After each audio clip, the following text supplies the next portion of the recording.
also top of mind for many voters. The Mississippi River is at historically low levels, which could impact the food supply and our wallets. Chief Meteorologist Ginger Z is in Osceola, Arkansas with more. The mighty Mississippi River, along the Mississippi River bank, because it's at a historic low, is the measly Mississippi. Where I'm standing normally is underwater. Within the last month, at least 5 river gauges bottoming out to the lowest levels since records began as early as the 1890s. A century-old shipwreck near Baton Rouge exposed. Look what I just found. It's a Civil War belt buckle. That's insane. Fossils and relics littering the now dry riverbed. Drought along the entire length of the Mississippi, with parched riverbed from Wisconsin to Tennessee. Thousands of people flocking to Tower Rock in Missouri by foot. The historic low levels on the Mississippi River coming at the absolute worst time for farmers. The heart of harvest. See that huge pile of soybeans behind me? It was supposed to make it downriver 3 weeks ago. The Mississippi is the main route for America's breadbasket to the world, responsible for $400 billion in industry and 1.3 million jobs. This is the backbone of America. We move all of our products up and down this river. It's the product that feeds the world, builds the world, and powers the world. Jonathan Dunn works for one of the nation's largest barge operators. Normally we would be running about 46 to 40 barges on our large horsepower boats, and now we're running 25 barges on those boats. So there is a drastic reduction.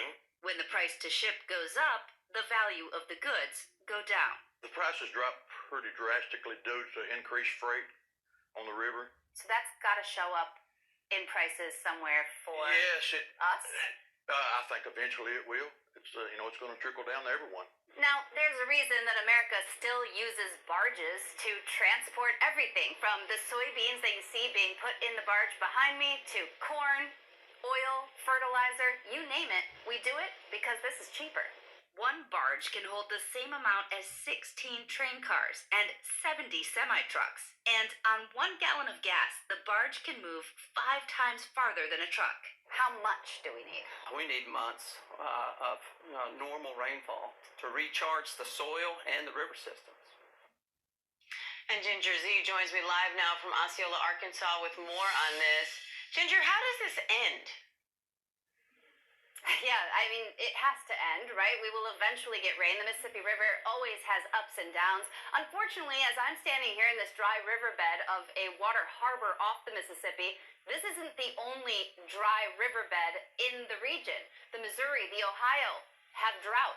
And all of the barges that you see behind me, that's the real issue, is that they need the water now. They actually needed it a month ago. And unfortunately, those prices are going to keep going up. And the forecast, we have the forecast here for the next 3 months, does not favor any extra rain or above average rain. We're in a triple dip La Nina that does not lend itself to rain in this region. We mostly need it in the Missouri River Valley and the northern Mississippi, and it's not looking like it would happen that quickly. So this could be a problem, Diane, all the way through winter.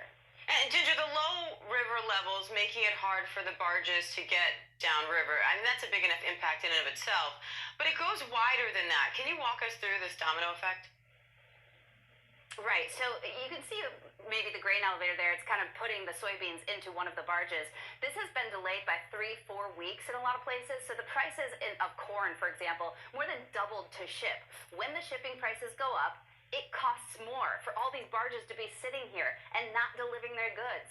One of the large barge companies, one that we did not speak to, actually canceled all their contracts for the year. That means they just said, we're throwing our hands up, we can't do it. You know, the Army Corps of Engineers is spot checking and trying, these barges are kind of beaching themselves on sandbars that show up. They can't do that fast enough either to dredge to allow these to go through.